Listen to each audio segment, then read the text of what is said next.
Bienvenidos a Perspectivas del Trasfondo Judío del Nuevo Testamento, un programa diario donde examinamos las Escrituras desde una perspectiva judía distintiva del primer siglo. Les habla Silvio Parrales. Este es el programa número 7 de nuestra serie de estudios proféticos sobre cómo preparar un mundo para dos personajes. Y en el punto número 1, preparar al mundo religiosamente, dijimos que la Biblia nos dice que al acercarnos al fin de esta era, veremos una fusión, una unión de los principales grupos religiosos del mundo en un solo cuerpo mundial.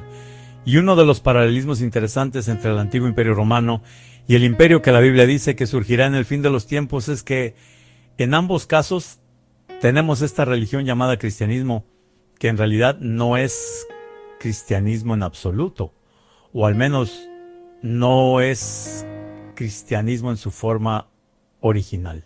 En realidad, es una mutación del cristianismo bíblico que comenzó a evolucionar durante los primeros 300 años aproximadamente después de la época de Jesús y los apóstoles.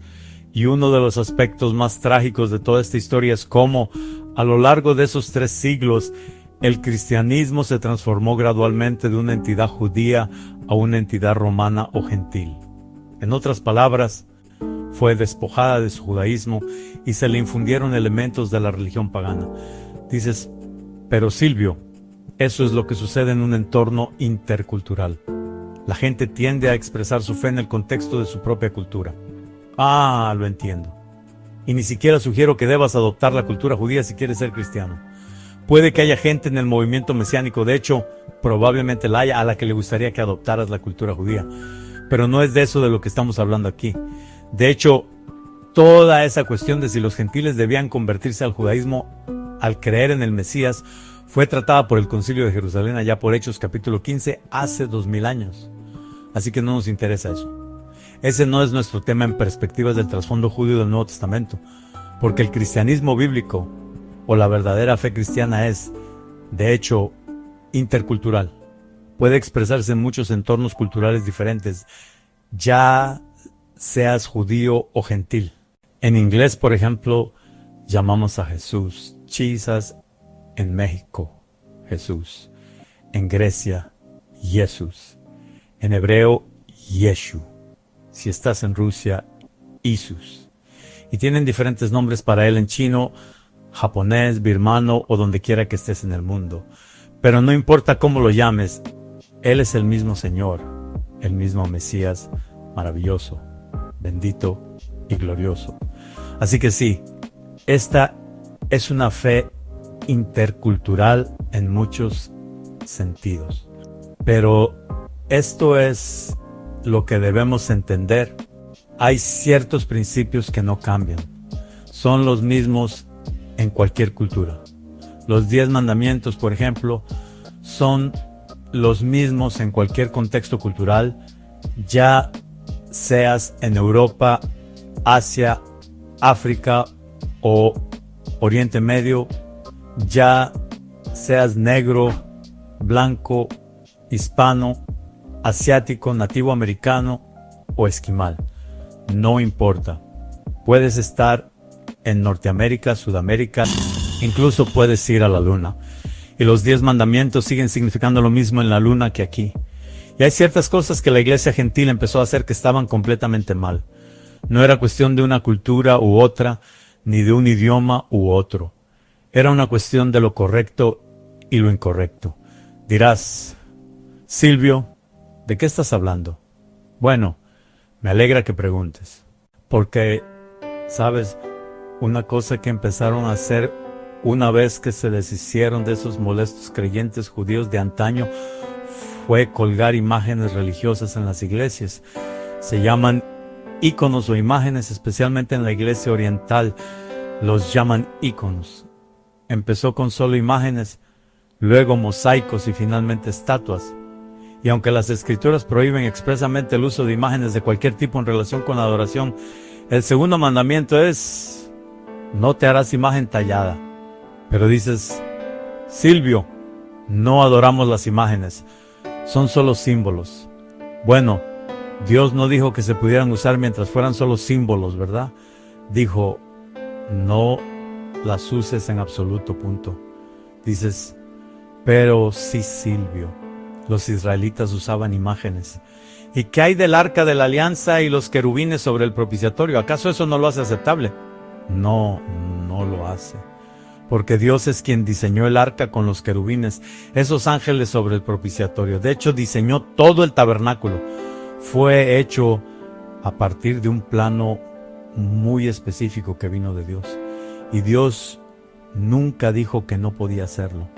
Él dijo, no lo hagas. Todo en ese tabernáculo fue diseñado por Dios, no por el hombre.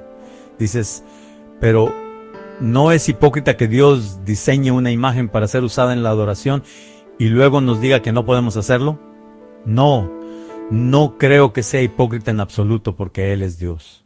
Pero pueden estar seguros de que Dios tenía una muy buena razón para decirnos que no hiciéramos una imagen de nada en el cielo arriba, ni en la tierra abajo, ni siquiera en las aguas abajo. No solo dijo, no los adoremos. Dijo, ni siquiera los hagamos. Y con el beneficio de la retrospectiva creo que ahora podemos ver por qué Dios dijo lo que dijo. Porque miren la idolatría que se ha infiltrado en las iglesias. Comenzó con íconos, imágenes, pinturas y mosaicos, ya saben, muy inocentes. Pero ahora miren, tienen gente inclinándose ante las imágenes y besándoles los dedos de los pies, rezándoles todo tipo de prácticas supersticiosas. Pero luego dirán, esto no es adoración, esto es veneración, es diferente. Bueno, amigo mío, puedes llamarlo como quieras. Todo lo que sé es que Dios dijo que no lo hiciéramos. Agustín justificó el uso de imágenes en la adoración, lo sé. También lo sabían Santo Tomás de Aquino y otros grandes nombres. El segundo concilio de Nicea dictaminó que el honor rendido a una imagen se transmite a su prototipo y que quien venera una imagen venera la realidad de quien está pintado en ella. Así que, dicen, si te inclinas ante una imagen de María y le rezas, en realidad le estás rezando a la Virgen María. Esa es la teoría. Y te diré algo, algunas cosas se vuelven bastante extrañas cuando te metes en ellas y las estudias. Hace muchos años estábamos en Egipto, en el monasterio de Santa Catalina en el Sinaí. De hecho, está al pie del monte Sinaí. Uno de los monjes explicaba el uso de los íconos. Nos dijo que un ícono es como una ventana a la eternidad. Eso es lo que dijo, una ventana a otra dimensión. Y dijo que puedes rezarle a un ícono para sanación, por una necesidad económica o por cualquier otra necesidad. Y hay una especie de energía psíquica que fluye a través de esta ventana o este portal hacia la eternidad.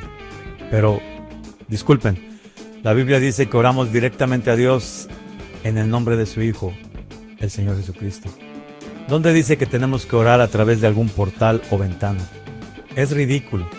Suena más a superstición de la nueva era que a la Biblia. Y, verás, fue entonces cuando necesitábamos a los creyentes judíos. Cuando todo este paganismo se infiltraba en la iglesia en los siglos III y IV, la mayoría de los cristianos judíos ya habían sido expulsados. Se habían distanciado por las sutiles formas de antisemitismo que veían infiltrarse en la iglesia. Más tarde, en Constantinopla, los cristianos judíos que quedaban, los pocos que quedaban, tuvieron que hacer un juramento renunciando a Moisés, a la ley y a las fiestas, renunciando a todo lo judío. Tuvieron que renunciar a toda su herencia judía. Pero, verán, fue precisamente entonces cuando necesitábamos que nuestros hermanos judíos se pusieran de pie y dijeran, esto está mal. Usar iconos e imágenes en las iglesias está mal. De hecho, muchos gentiles también sabían que estaba mal. Simplemente revisen sus libros de historia de la iglesia y lean sobre la controversia iconoclasta. Búsquenla en su enciclopedia. Fue un verdadero conflicto en la iglesia hasta el año 700 u 811. ¿Sabías que en la época del Imperio Romano, el ejército romano marchaba con portaestandartes delante? Estos estandartes estaban adornados con la imagen del emperador, y a medida que las legiones romanas pasaban por ciudades y pueblos, la gente se alineaba a lo largo de los caminos y se inclinaba ante esa imagen del emperador. Entonces, ¿sabes qué sucedió cuando llegaron a Israel? Los líderes judíos acudieron a los procuradores romanos arriesgando sus vidas. sabiendo que podían ser asesinados por hacerlo, y pidieron que las legiones romanas no llevaran esas imágenes del César a Jerusalén ni a territorio judío. Ahora bien, estos no eran fanáticos, no eran personas que quisieran rebelarse contra Roma, no eran agitadores ni alborotadores, simplemente eran judíos ortodoxos que sabían que no podían inclinarse ante la imagen del César y estaban dispuestos a morir antes que violar el mandato de Dios. ¿Y saben qué pasó? Estos líderes judíos podrían haber sido ejecutados en el acto por insultar al emperador, pero Dios les dio su favor. Muchos gobernadores y procuradores romanos, de hecho, honraron esa petición. Respetaban a estos líderes judíos que estaban dispuestos a morir si era necesario por sus convicciones.